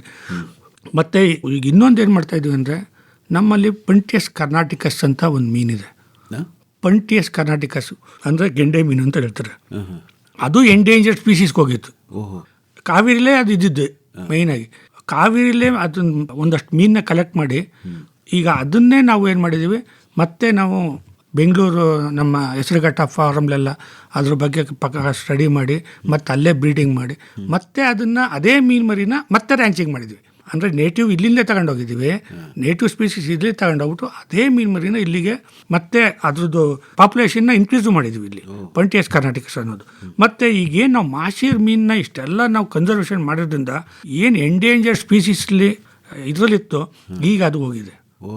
ಇದು ಒಂದು ನಮಗೆ ಖುಷಿಯಾದ ವಿಚಾರ, ಹೆಗ್ಗಳಿಕೆ. ನಮ್ಮ ಇಲಾಖೆಗೆ ಒಂದು ದೊಡ್ಡ ಹೆಗ್ಗಳಿಕೆ. ಯಾಕೆಂದರೆ ಎಂಡೇಂಜರ್ಡ್ ಸ್ಪೀಸೀಸಿಂದ ನಮ್ದು ಹೋಗಿದೆ. ಈಗ ಎಲ್ಲಿ ನೋಡಿದ್ರು ನಮ್ಮ ಮಾಶೀರ್ ಮೀನ್ಸ್ ಕಾಣ್ತಾ ಇತ್ತು. ನೋಡಿದ್ರ ಇದು ನಮ್ಮ ಮೀನುಗಾರಿಕೆ ಇಲಾಖೆಯಿಂದ ಸಾಧನೆ ಆಯಿತು ಅದೊಂದು. ಮತ್ತು ಈಗ ಇನ್ನೊಂದು ಏನಾಗಿದೆ ಅಂದರೆ, ನಮ್ಮ ಮಾಶೀರ್ ಮೀನು ಮರಿ ಉತ್ಪಾದನಾ ಕೇಂದ್ರನೂ ಹಾರಂಗಿಲ್ಲಿದೆ. ಅಲ್ಲಿ ಉತ್ಪಾದನೆ ಮಾಡಿ ಮೇಲ್ಭಾಗದಲ್ಲಿ ಅದನ್ನು ಮೀನು ಮರಿವನ್ನ ನಾವು ಅವರು ಬಿತ್ತನೆ ಮಾಡ್ತಾರೆ. ಅದು ಬಿತ್ತನೆ ಮಾಡೋದು ಅಲ್ಲದೆ ಇಲ್ಲೂ ನಮ್ದು ಏನಾಗಿದೆ ಅಂದರೆ, ನಮ್ಮ ಶಿಂಷಾ ರಿವರ್ ಅಂತಿದೆ. ನಾನೇ ಹತ್ರದಿಂದ ಹೋಗಿ ನೋಡಿದ್ದೀನಿ. ಶಿಂಷಾ ರಿವರಲ್ಲಿ ಈಗಲೂ ಅಲ್ಲಿ ನ್ಯಾಚುರಲಾಗಿ ಬ್ರೀಡ್ ಆಗ್ತಾ ಇದೆ ಮಾಶೀರ್. ನೋಡಿದ್ರ ಇದನ್ನು ನಾನು ಕಣ್ಣಾರೆ ಸ್ಯಾಂಪ್ಲಿಂಗು ಮಾಡಿದ್ದೀನಿ. ಸೊ ಇದ್ರದ್ದು ಮಾಶೀರ್ ಮೀನು ಬಗ್ಗೆ ನಮಗೇನಿದ್ದಿಲ್ಲ. ಮತ್ತು ಪಂಟಿಯಸ್ ಕರ್ನಾಟಿಕಸ್ ಅಂತ ಎಂಡೇಂಜರ್ಡ್ ಸ್ಪೀಸೀಸ್ ಇತ್ತು. ಈಗ ಅದುವೇ ಈಗ ನಮ್ಮ ಹಂತಕ್ಕೆ ಬಂದಿದೆ. ಈಗ ನಮ್ಮ ಹಂತದಲ್ಲಿದೆ, ಏನು ತೊಂದರೆ ಇಲ್ಲ, ಒಳ್ಳೆ ಕ್ಯಾಚಸ್ಸು ಆಗ್ತೈತೆ. ಇದು ಒಂದೇನಾಗಿದೆ ಅಂದರೆ, ಈ ಫಿಶರ್ಮೆನ್ ಲೈವ್ಲಿಹುಡ್ಗೆ ಮುಖ್ಯವಾಗಿ ನಮಗೆ ಕಾಟ್ಲಾ, ರೋವು, ಮಿರ್ಗಾಲು ಇವೆಲ್ಲ ಹೆಂಗೆ ಸಿಗುತ್ತೆ. ಈ ಮಾಶೀರ್ ಮೀನನ್ನ ನಾವು ಎಲ್ಲರೂ ಏನು ಹೇಳ್ತಾರೆ, ದೇವ್ರ ಮೀನು ಅಂತಾರೆ. ಆದರೆ ಈಗಿನ ಕಾಲದಲ್ಲಿ ದೇವ್ರಿಗೆ ಅಂತ ಅರ್ಕೆ ಬಿಡ್ತಾರೆ, ಅದನ್ನೇ ಕಡಿತಾರೆ. ಹಂಗೆ ಪಾಪ ಇದನ್ನು ದೇವರು ಅಂದ್ಬಿಟ್ಟು ಮಾಶೀರ್ ಮೀನೇ ತಿಂತಾರೆ. ಏನೋ ಅದು ಮನುಷ್ಯನ ಸ್ವಭಾವ ಅದು. ಮತ್ತು ಈಗ ಇನ್ನೊಂದು ಏನಂದರೆ, ನಾವು ಇಲಾಖೆಯಿಂದ ಮತ್ತೆ ಮುಂದುವರೆದು ಏನು ಮಾಡ್ತಾಯಿದ್ವಿ ಅಂದರೆ, ಮೀನುಗಾರರಿಗೆ ಯಾರಿಗೂ ತೊಂದರೆ ಆಗಬಾರ್ದು, ಸಾಕಷ್ಟು ಮೀನು ಸಿಕ್ಕಲಿ ಅನ್ನೋ ಉದ್ದೇಶದಲ್ಲಿ ಹೊಳೆ ಭಾಗದಲ್ಲೆಲ್ಲ ನಾವು ಮೀನು ಮರಿನ ಬಿತ್ತನೆ ಮಾಡ್ತಾಯಿದ್ವಿ. ನಾವೇ ಮೀನುಗಾರಿಕೆ ಇಲಾಖೆಯಿಂದ ಬಿತ್ತನೆ ಮಾಡ್ತಾಯಿದ್ವಿ. ಅಪ್ಪರ್ ಸ್ಟ್ರೀಮಲ್ಲಿ ಬಿತ್ತನೆ ಮಾಡಿದ್ರೆ ಡೌನ್ ಸ್ಟ್ರೀಮ್ಗೂ ಹೋಗ್ತವೆ, ಅಪ್ ಸ್ಟ್ರೀಮ್ಗೂ ಹೋಗ್ತವೆ. ಬಟ್ ಫಿಶರ್ಮ್ಯಾನ್ಸ್ಗಳಿಗೆ ಒಂದು ಏನಾಗುತ್ತೆ ಅಂದರೆ, ಅವ್ರು ಕಂಟಿನ್ಯೂಸ್ ಕ್ಯಾಚಸ್ ಸಿಕ್ಕುತ್ತೆ. ಇದು ಮಾಡ್ತಿರೋ ಉದ್ದೇಶ ಏನಂದರೆ, ಈಗ ಮೀನುಗಾರರು ಒಂದಷ್ಟು ಜನ ಇರ್ತಾರೆ, ಅದರಲ್ಲಿ ಒಂದಷ್ಟು ಕಿಡಿಗೇಡಿಗಳು ಅಂತಾರಲ್ಲ, ಅವರು ಡೈನಮಿಟ್ ಹಾಕೋದು, ವಿಷ ಹಾಕೋದು, ಮತ್ತು ಎಲೆಕ್ಟ್ರಿಕ್ ಫಿಶಿಂಗ್ ಬಿಡಿಸೋದು, ಇದೆಲ್ಲ ಮಾಡ್ತಾ ಇರ್ತಾರೆ. ಈಗ ನಾವು ಸಾಕಷ್ಟು, ಈಗ ನಾನು KRS ವರ್ಕ್ ಮಾಡೋ ಟೈಮಲ್ಲಿ ಒಬ್ಬನ ರೆಡ್ ಹ್ಯಾಂಡಾಗಿ ಹಿಡಿದು ಕೋರ್ಟ್ ಪ್ರೊಡ್ಯೂಸ್ ಮಾಡೋದು, FIR ಎಲ್ಲ ಹಾಕ್ಸಿ. ನೆಕ್ಸ್ಟು ಹಿಯರಿಂಗ್ ಹೋಗೋ ಟೈಮಲ್ಲಿ ಅವ್ನು ಮತ್ತೆ ಡೈನಮಿಟಿಕ್ ಹಾಕಿಕ್ಕೆ ಹೋಗಿ ಕೈಯೇ ಹೊಟ್ಟೋಗಿತ್ತು. ಅವನು ಕೈ ಕಟ್ಟಾಗಿ ಮತ್ತೆ ಕೋರ್ಟ್ಗೆ ಬಂದಿದ್ದ. ಜಡ್ಜಿ ಹೇಳಿದ್ರು, ನಾನು ನಿಂಗೆ ಪನಿಷ್ಮೆಂಟ್ ಕೊಡೋದಲ್ಲ, ದೇವರೇ ನಿಂಗೆ ಕೊಟ್ಬಿಟ್ಟು ಅವನು ಹೊಟ್ಟಗಪ್ಪ ಅಂದರು. ಇದು ಏನಂದರೆ, ಪ್ರಾಣಕ್ಕೆ ಕುತ್ತಿದೆ ಅಂತ ಗೊತ್ತಿದ್ರೂ ಈ ಥರದ್ದು ಜನಗಳು ಈ ಥರ ತಪ್ಪು ಮಾಡಬಾರ್ದು ಅನ್ನೋದು ನಾವು ತಿಳುವಳಿಕೆ ಕೊಡ್ತಾ ಇದ್ದೀವಿ. ಸಾಕಷ್ಟು ರೈಡು ಮಾಡ್ತೀವಿ. ಇದೊಂದು ಅವ್ರಿಗೇನು ಮೀನು ಬೇಕು ತಾನೆ, ಮೀನನ್ನ ನಾವು ಬಿತ್ತನೆ ಮಾಡಿಕೊಡ್ತೀವಿ. ಹೊಳೆ ಭಾಗದಲ್ಲಿ ಮೀನು ಹಿಡೀರಿ ಅಂತ ನಾವು ಜನಗಳಿಗೆ ತಿಳುವಳಿಕೆ. ಈ ಬೇರೆ ಯಾರದ್ದು ಮೇಲಿನ ದ್ವೇಷಕ್ಕಾಗಿ ವಿಷ ಇಲ್ಲ ಡೈನಮೈಟ್ ಯಾರು ದ್ವೇಷಕ್ಕೂ ಮಾಡಲ್ಲ, ಮೀನು ಹಿಡಿಕೆ ಮಾಡೋದು. ಮತ್ತು ಇನ್ನೊಂದೇನೆಂದರೆ, ನನಗೆ ತಿಳಿದಂಗೆ ವಿಷ ಹಾಕಿ ಮೀನು ಹಿಡಿದು, ವಿಷ ಅಂತಲ್ಲ, ಅದು ಕಾಪರ್ ಸಲ್ಫೇಟ್ ಅಂತ ಇದೆ. ಕಾಪರ್ ಸಲ್ಫೇಟ್ ಹಾಕಿದ ತಕ್ಷಣ ಏನಾಗುತ್ತೆ, ಮೀನುಗಳು ಅಲ್ಲಿ ಕಾಪರ್ ಸಲ್ಫೇಟ್ ಹಾಕೋದು ಬೇರೆ. ಅವ್ರೇನು ಮಾಡ್ತಾರೆ, ಮೀನಿಗೆ ಆಹಾರ ಹಾಕಿ ಒಂದು ತಿಂಗಳು ಅಲ್ಲಿ ಬಿಟ್ಬಿಡ್ತಾರೆ. ಬಿಟ್ಬಿಟ್ಟ ಮೇಲೆ ಪಾಪ ಅವ್ರಿಗೆ ಏನು ಗೊತ್ತು, ಅದು ಆಹಾರ ಕೊಡ್ತಾರೆ ಅಂತ ಅದು ಬರ್ತದೆ. ಅದು ಇವ್ರೇನು ಮಾಡ್ಬಿಡ್ದು, ಒಂದು ದಿನ ಹೋಗ್ಬಿಟ್ಟು ಕಾಪರ್ ಸಲ್ಫೇಟ್ ಹಾಕೋದು, ಮತ್ತಾಗಿ ಮಲಗಿಬಿಡುತ್ತೆ. ಅದು ಇನ್ನೇನು ಅಲ್ಲ, ವಿಶಾಲ, ಅದು ಮತ್ತಾಗಿ ಮಲಗುತ್ತೆ, ಅದನ್ನ ಹಿಡ್ಕೊಳ್ತಾರೆ. ಈಗ ಅದನ್ನೆಲ್ಲ ಅವಾಯ್ಡ್ ಮಾಡಿದ್ದೀವಿ. ಅದನ್ನು ನಾವು ರೆಗ್ಯುಲರಾಗಿ ಎಲ್ಲರೂ ಆ ಥರ ಕಂಡ್ರೆ, ಯಾಕೆಂದರೆ ಮೀನು ಇದರಲ್ಲೇ ಗೊತ್ತಾಗುತ್ತೆ. ಮತ್ತು ಇನ್ನೊಂದು ಏನಂದರೆ, ಈ ಹೊಳೆಗೆ ಅಡ್ಡ ಹೊಡಿತಾರೆ. ಯಾಕೆಂದರೆ ಮೀನುಗಳ್ದು ಅವೇನೆಂದರೆ ಮೇಲಕ್ಕೂ ಹತ್ತುತ್ತೆ, ಕೆಳಕ್ಕೂ ಇಳಿತದೆ. ಅದಕ್ಕೆ ತೊಂದರೆ ಆಗಬಾರ್ದು ಅನ್ನೋ ಒಂದು ದೃಷ್ಟಿಲಿ ಪವರ್ ಸ್ಟೇಷನ್ ಮಾಡ್ತಾಯಿರ್ತಾರೆ. ಇವರೆಲ್ಲ ಏನಾರೆ ರಿವರ್ಗೆ ಅಡ್ಲಾಗಿ ಏನಾರೆ ಹೊಡೆದ್ರೆ ನಾವು ಅವ್ರಿಗೆ ನಮ್ಮಿಂದ ಒಂದು NOC ತಗೊಳ್ಳೇಬೇಕು. ಅದಕ್ಕೆ ನಾವೊಂದು ಸಜೆಸ್ಟ್ ಮಾಡೋದೇನೆಂದರೆ, ಅವ್ರಿಗೆ ಒಂದು ಅಂಡರ್ ವಾಟ್ರಲ್ಲೇ ಒಂದು ಪೈಪ್ ಲೈನ್ ಕೊಟ್ಟು ಮೀನುಗಳು ಪಾಸ್ ಆಗೋಕ್ಕೆ ದಾರಿ ಮಾಡಿಕೊಡ್ಬೇಕು, ಅದೊಂದು. ಮತ್ತು ಇನ್ನೊಂದು ಏನಂದರೆ, ಮೀನನ್ನ ಏಣಿ ಅಂತ ಹೇಳ್ತೀವಿ, ಲ್ಯಾಡರ್. ಅದು ಮೀನುಗಳು ಏನು ಮಾಡ್ಬೋದು, ಹತ್ಕೊಂಡು ಅದು ಜಾಗಕ್ಕೆ ಹೋಗುತ್ತೆ. ಯಾಕೆಂದರೆ ಮೀನುಗಳಿಗೆ ಬ್ರೀಡಿಂಗ್ ಟೈಮಲ್ಲಿ ಇಂಥ ಜಾಗ ಅಂತ ಹುಡುಕೊಂಡಿರುತ್ತೆ, ಅದೇ ಜಾಗಕ್ಕೆ ಹೋಗ್ತವೆ. ಸೊ ಆ ದೃಷ್ಟಿಯಿಂದ ಇದು ಒಂದು ಲ್ಯಾಡರ್ ಅಂತ ಮಾಡಿದ್ವಿ. ಮತ್ತು ಈ ಮೀನುಗಾರರಿಗೆ ಇನ್ನೂ ಒಂದು ಏನಂದರೆ ಬೆನಿಫಿಟ್ಸ್ಗಳು, ನಮ್ಮಲ್ಲಿ ಹೊಳೆ ಮೀನುಗಾರರಿಗೆಲ್ಲ ಮೀನು ಶಿಕಾರಿ ಮಾಡೋಕ್ಕೆ ಬಲೆ, ಬೋಟು, ಮತ್ತು ಅವರು ಜೀವರಕ್ಷಣೆಗೆ ಲೈಫ್ ಜಾಕೆಟು ನೋಡಿ. ಮತ್ತು ಇನ್ನೂ ಮುಂದುವರೆದು ಅವ್ರಿಗೆ ಹೊಳೆ ಹತ್ರ ಹೋಗಿ ಬರಲಿಕ್ಕೆ ಸ್ಕೂಟ್ರುಗಳು ಕೊಡ್ತೀವಿ. ಮತ್ತು ಬೇಗ ಮೀನು ಕೆಡ್ದೇ ಇರಲಿ ಅಂತ ಐಸ್ ಬಾಕ್ಸ್ ಕೊಡ್ತೀವಿ. ಇದೆಲ್ಲ ಸಹಾಯಧನ ರೂಪದಲ್ಲೇ ಬರ್ತದೆ. ಮತ್ತು ಈಗ 3 ಚಕ್ರದ ವಾಹನನೂ ಕೊಡ್ತಾಯಿದ್ದೀವಿ, 4 ಚಕ್ರದ ವಾಹನನೂ ಕೊಡ್ತಾಯಿದ್ದೀವಿ. ಇನ್ನು ಮುಂದುವರೆದು ಇದೆಲ್ಲ ದೊಡ್ಡದಾಗಿ ಬೆಳಿತೀನಿ ಅಂದರೆ ಇನ್ಸುಲೇಟೆಡ್ ವೆಹಿಕಲ್ಲು ಕೊಡ್ತಾಯಿದ್ದೀವಿ. ಇಷ್ಟೆಲ್ಲ ಮೀನುಗಾರರಿಗೋಸ್ಕರನೇ ನಮ್ಮ ಇಲಾಖೆಯಿಂದ ಸವಲತ್ತು ಕೊಡ್ತಾ ಇರೋದು. ಮತ್ತು ಇನ್ನೊಂದೇನೆಂದರೆ, ಈ ಮೀನುಗಾರಿಕೆ ಮಾಡೋದ್ರಲ್ಲಿ ನಮಗೆ ಬಿಡುಬಲೆ ಮತ್ತು ಕೊಡವೆ ಅಂತ ಹೇಳ್ತಾರೆ. ಕೊಡವೆ ಮಾಡುವಂಥದ್ದು ಸೀಗಡಿ ಮೀನುಗಳನ್ನ ಹಿಡೀಲಿಕ್ಕೆ. ಬಿಡುಬಲೆ ಮಾಡುವಂಥದ್ದು ನಮ್ಮಲ್ಲಿ ಮೀನುಗಾರಿಕೆ ಇಲಾಖೆಯಿಂದಲೇ ಲೈಸೆನ್ಸ್ ಕೊಡ್ತೀವಿ. ಲೈಸೆನ್ಸ್ ಅಂದರೆ ಏನಂದರೆ, ಒಬ್ಬ ಫಲಾನುಭವಿ 200 ಮೀಟ್ರಿಗೆ, ಕನಿಷ್ಠ 200 ಮೀಟ್ರ್ ಬಲೆಗೆ 2.5 ಕಣ್ಣು ಮೇಲ್ಪಟ್ಟು, ಅಂದರೆ 2.5 ಅಂದರೆ 2.5 ಇಂಚು ಅಷ್ಟು ಕಣ್ಣು ಮೇಲ್ಪಟ್ಟು 1 kg ಮೀನು ಬೀಳಲಿ ಅನ್ನೋ ದೃಷ್ಟಿಲಿ ಆ ಕಣ್ಣು ಪಟ್ಟು ಮೇಲ್ಪಟ್ಟೆ ಅವ್ನು ಮೀನು ಶಿಕಾರಿ ಮಾಡಬೇಕು. ಅಂಥವ್ರಿಗೆ ನಾವು ಲೈಸೆನ್ಸ್ನು ಕೊಡ್ತೀವಿ. ಆಮೇಲೆ ಈ ಲೈಸೆನ್ಸ್ ಕೊಡೋ ಉದ್ದೇಶ ಏನಂದರೆ, ಒಂದು ಅವರು, ನಾನು ಈಗ ಬಸ್ಸಲ್ಲಿ ಜರ್ನಿ ಮಾಡ್ಬೇಕಾದ್ರೆ ನಾವು ಹೆಂಗೆ ಟಿಕೆಟ್ ತಗೊಂಡು, ನೋಡಪ್ಪ ನಾನು ಟಿಕೆಟ್ ತಗೊಂಡಿದ್ದೀನಿ, ಇಂಥ ಊರಿಗೆ ಹೋಗ್ತೀನಿ ಅಂತೀವಲ್ಲ, ಹಂಗೆ ಇದು ಅಷ್ಟೇ. ಲೈಸೆನ್ಸ್ ತಗೊಂಡು ಅವ್ರು ಮೀನುಗಾರಿಕೆ ಮಾಡಿದ್ರೆ ಯಾರು ಅವ್ರಿಗೆ ತೊಂದರೆ ಮಾಡೋದಿಲ್ಲ. ಮತ್ತು ಮೀನುಗಾರಿಕೆ ಇಲಾಖೆಯಿಂದ ಏನೋ ಸವಲತ್ತು ಬೇಕು ಅಂದಾಗ ಇವ್ರು ನಿಜವಾದ ಮೀನುಗಾರರು ಅನ್ನೋದು ಒಂದು ದೃಢೀಕರಿಸ್ಬೋದು.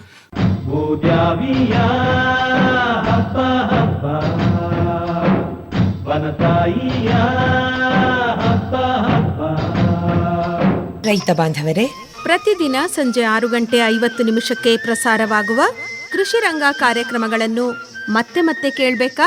ಹಾಗಿದ್ರೆ ನಮ್ಮ ಯೂಟ್ಯೂಬ್ ಚಾನೆಲ್ AIR ಮೈಸೂರು 100.6 ಅನ್ನು ಸಬ್ಸ್ಕ್ರೈಬ್ ಮಾಡಿಕೊಳ್ಳಿ. ನಮ್ಮ ಕೃಷಿ ಕಾರ್ಯಕ್ರಮಗಳು ಇದರಲ್ಲಿ ಯಾವಾಗಲೂ ಲಭ್ಯ.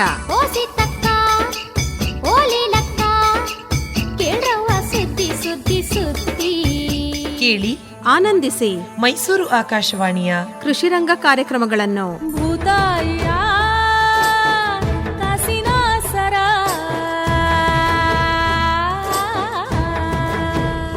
ಮಂಜೇಶ್ವರ ಅವರೇ, ಮೀನು ಕೃಷಿಯ ಆರ್ಥಿಕತೆ ಬಗ್ಗೆ, ಜವಾಬ್ದಾರಿಯುತ ನದಿ ಮೀನುಗಾರಿಕೆ ಬಗ್ಗೆ ಬಹಳ ಸೊಗಸಾಗಿ ಮಾಹಿತಿಯನ್ನು ಹೇಳಿದ್ರಿ. ನಿಮ್ಮ ಅನುಭವಗಳು ಬಹಳ ಸೊಗಸಾಗಿದ್ದಾವೆ. ಹೆಚ್ಚಿನ ಮಾಹಿತಿಯನ್ನು ತಮ್ಮಿಂದಲೇ ನೇರವಾಗಿ ಪಡಿಬೇಕು ಅಂತಾದರೆ ಸಂಪರ್ಕಕ್ಕಾಗಿ ತಮ್ಮ ಮೊಬೈಲ್ ಸಂಖ್ಯೆನ ಕನ್ನಡದಲ್ಲಿ ಹೇಳ್ಬೋದೆ? 9535373793. ಇನ್ನೊಂದು ಸರಿ ಹೇಳಿ ಸರ್. 9535373793. ಇನ್ನೂ ಒಂದು ಸರಿ ಹೇಳ್ಬಿಡಿ ಸರ್. 9535373793. ಒಳ್ಳೆಯದು ಮಂಜೇಶ್ವರ್ ಅವರೇ, ಇದುವರೆಗೂ ಮೀನು ಕೃಷಿಯ ಆರ್ಥಿಕತೆ ಮತ್ತು ಜವಾಬ್ದಾರಿಯುತ ನದಿ ಮೀನುಗಾರಿಕೆಗೆ ಸಂಬಂಧಪಟ್ಟಂತೆ ಬಹಳ ಉಪಯುಕ್ತವಾದ ಮಾಹಿತಿಯನ್ನು ನೀಡಿದ್ರಿ. ವಂದನೆಗಳು. ನಮಸ್ಕಾರ. ತುಂಬ ನಮಸ್ಕಾರ ಸರ್. ಮೀನು ಕೃಷಿ ಆರ್ಥಿಕತೆ ಮತ್ತು ಜವಾಬ್ದಾರಿಯುತ ನದಿ ಮೀನುಗಾರಿಕೆಯನ್ನು ಕುರಿತು ಚಾಮರಾಜನಗರ ಜಿಲ್ಲಾ ಮೀನುಗಾರಿಕಾ ಇಲಾಖೆಯ ಉಪನಿರ್ದೇಶಕರಾದ MS ಮಂಜೇಶ್ವರ ಅವರೊಂದಿಗೆ ಸಂದರ್ಶನವನ್ನು ಕೇಳಿದಿರಿ. ಬರುವ ವಾರ ಮೀನು ಸಾಕಾಣಿಕೆ ಪ್ರಾಮುಖ್ಯತೆಯನ್ನು ಕುರಿತ ಸಂವಾದವಿದೆ. ಭಾಗವಹಿಸುತ್ತಾರೆ ಚಾಮರಾಜನಗರ ತಾಲೂಕು ಹರದನಹಳ್ಳಿ ಹೋಬಳಿ ಬಂದಿಗೌಡನಹಳ್ಳಿಯ ಕೃಷಿಕ ದಂಪತಿ ವಿ ನಟರಾಜ್ ಮತ್ತು ಸಿ ಶೀಲಾ. ಮತ್ಸ್ಯತರಂಗ.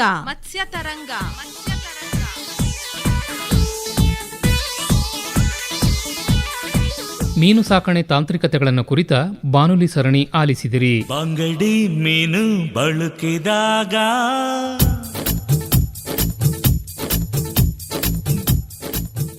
ಸಹಯೋಗ ಮೀನುಗಾರಿಕಾ ಇಲಾಖೆ. ನಿರ್ಮಾಣ ನೆರವು ಆರ್ ಲೋಕೇಶ್ವರಿ. ಪರಿಕಲ್ಪನೆ ಹಾಗೂ ನಿರ್ಮಾಣ ಎನ್ ಕೇಶವಮೂರ್ತಿ.